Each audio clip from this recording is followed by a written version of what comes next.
सबसे पहले नंबर पर जो जानवर हम खरीदते हैं उसमें किसी तरह का भी ऐब होना नहीं चाहिए।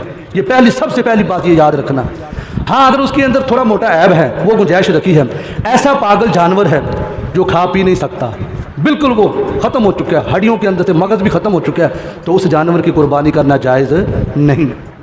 ऐसा जानवर जो अंधा है और काना भी है और कानापन ज़ाहिर भी है, सामने नज़र आ रहा है कि वाकई ये जानवर काना है, तो उस अंधे और काने जानवर की भी कुर्बानी करना जायज़ नहीं। ऐसा बीमार जानवर, यानी वो इतना बीमार हो चुका है जानवर कि वो खुद चल के जिस जगह भी उसको कुर्बान करना है खुद चल के नहीं जा सकता, तो ऐसे जानवर की भी कुर्बानी करना जायज़ नहीं। तवज्जो के साथ सुनिएगा।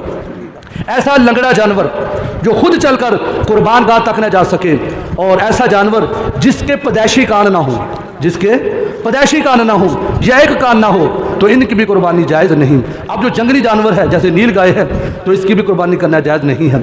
अब बाज़ दफ़ा ऐसा बकरा जिसके अंदर दोनों अलामतें पाई जाती हों, दोनों नर और मादा दोनों अलामतें हों, या ऐसा जानवर जो गलाजत खाता है, आप समझदार जल्दी समझ जाएं, यानी गंदी चीज़ें खाता है, तो ऐसे जानवर की भी कुर्बानी करना जायज़ नहीं। अगला मसला, ऐसा जानवर जिसका एक पाँव काट लिया गया हो, एक पाँव काट लिया गया हो, तो उसकी भी कुर्बानी करना जायज़ नहीं।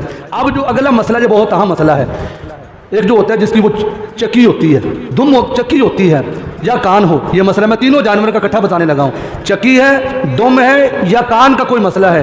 अगर 1/3 हिस्सा कट चुका है, कान का 1/3 हिस्सा, थोड़ा मोटा सुराख है तो चल जाएगा, यानी 1/3 हिस्सा, यानी 3जा हिस्सा कान का कट चुका है, तो फिर ऐसे जानवर की भी कुर्बानी करना जायज़ नहीं, थोड़े मोटे में गुजारा चल जाएगा।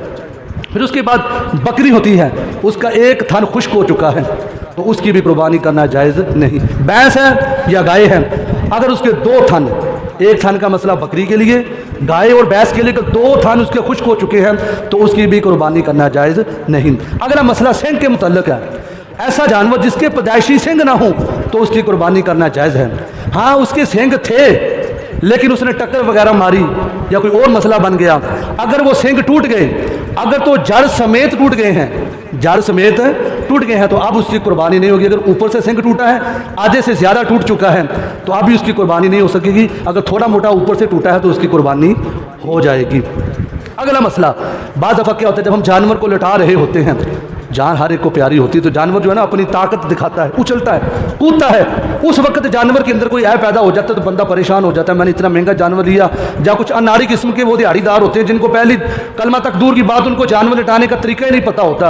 अब उनको ये भी नहीं पता होता कि जानवर लटाने से पहले क्या करना है, जानवर का चेहरा किस तरफ होना चाहिए, टांगे किस तरफ होनी चाहिए, जो छुरी चला रहा है उसका चेहरा किस तरफ होना चाहिए। जब मैंने जानवर को लटा लिया, अब कौन सी दुआ पढ़नी है, जब छुरी चलानी है फिर मैंने क्या पढ़ना है, जब छुरी चला दी है, छुरी चलाने के बाद क्या पढ़ना है, कौन इन बातों की गौर करता है? सोचिएगा, इसकी दुआएं हैं, बाकायदा पूरी दुआएं हैं, पहले भी दुआ पढ़नी है, फिर जब छुरी चलानी है। ये मसला, जिसका जानवर है अगर वो भी छुरी पर हाथ रखेगा फिर वो भी तकबीर पढ़ेगा, जो चला रहा है वो भी, दोनों पर तकबीर पढ़ना लाजिम है। अगर मालिक ने कहा चलो ये कसाई पढ़ लेगा, कसाई ने कहा ये पढ़ लेगा, तो फिर नुकसान हो जाएगा, जानवर हलाल नहीं होगा कि वो तकबीर ही नहीं